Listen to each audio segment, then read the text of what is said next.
各位同學好，之前咧我哋學咗咧小數乘法係一個小數乘一個整數，咁呢一堂咧就學一個小數乘以另一個小數。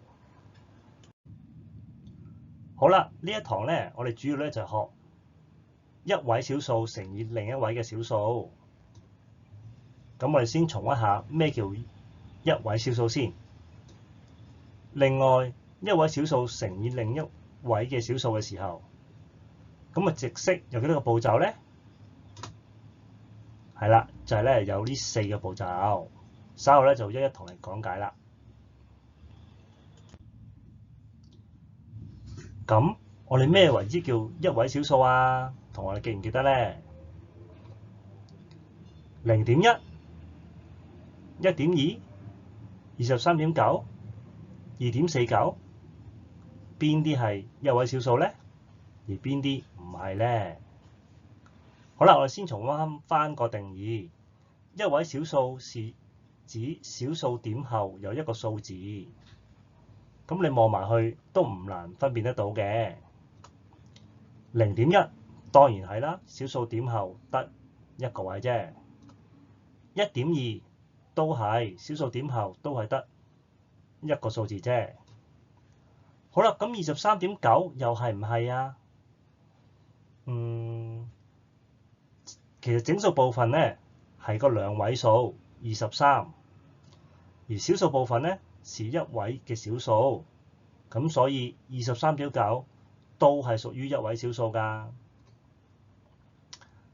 咁最後啦，2.49是兩位嘅小數，因為咧佢小數點咧後有兩個數字。好啦，大家都了解啦，咩叫做一位嘅小數啦？一位小數乘以一位小數嘅直式有4個步驟。第一個先寫較多數字嘅數，呢度5.5乘以1.8。嗱，雖然呢度咧兩個咧都係一樣咁多數字，但係頭先我哋有個例子23.9嘅時候，我哋就要將23.9寫先啦。咁既然呢度兩個數字一樣，咁我哋就可以照跟橫式嘅次序跟住寫啦。好啦，另外啦，要靠右對齊。咁之前嗰課我哋點數再乘以整數嘅時候，我哋都要靠右對齊。但係嗰陣時咧，可能老師咧就冇特別咧去講俾你聽。咁咩叫較右對齊啊？咁其實即係話個5.5嘅點5同1.8嘅點8係連一直線嘅。咁稍後你再睇晒成條直式嘅時候，你係見到喺最右面嘅數字係全部都拍齊，咁就叫做靠右對齊啦。但係呢個方法咧，我哋其實之前可能喺4年級乘式嘅時候、乘法嘅時候都經已學過㗎啦，只不過冇咁樣提及啫。好啦，跟住第3步啦，就係乘法嘅計算。呢個係運用翻我哋以前所學嘅兩位數乘以兩位數嘅乘法去計算，即係好似右面咁樣啦。好啦，咁所以喺5.5乘以1.8呢一度嘅直式嘅時候，其實個計算都係一樣嘅，係冇分別。好啦，但係最後咧就有啲分別啦。咁5.5乘以1.8當然唔會等於55乘以18個答案啦。但係咁佢哋差啲乜嘢啊？就係差個小數點啦。我哋想像一下，既然5.5乘 1.5 一個較細嘅數字，咁當然唔會係98啦。咁當然我哋一定要補翻個小數點。咁我哋要補幾多個小數點啊？我哋就睇翻上句乘式啦。我哋有1個點5同1個點8，總共有2個位嘅小數，所以咧我哋就補翻2個位就可以啦。即係咁，所以個答案咧就等於9.90。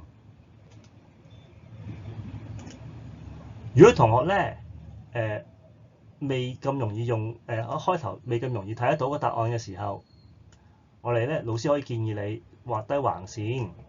咁而家點5一畫，點8亦都一畫，咁總共有2畫，咁所以咧就可以咧畫低2畫，然之後咧再補翻小數點，咁亦都可以嘅。咁最後啦，我哋個答案咧就抄翻過去，變成9.90。但係個答案係咪真係9.90咧？俾3秒你諗下。當然唔係啦，我哋學過小數啊嘛，我哋知道喺小數後最尾嘅0係唔要嘅，所以個答案咧其實就係9.9啦。好，咁我哋呢個最基本嘅一位小數乘以一位小數咧嘅直式嘅步驟咧就教完啦，係咪好簡單咧？好啦，最後總結，其實小數嘅乘法咧有4個步驟。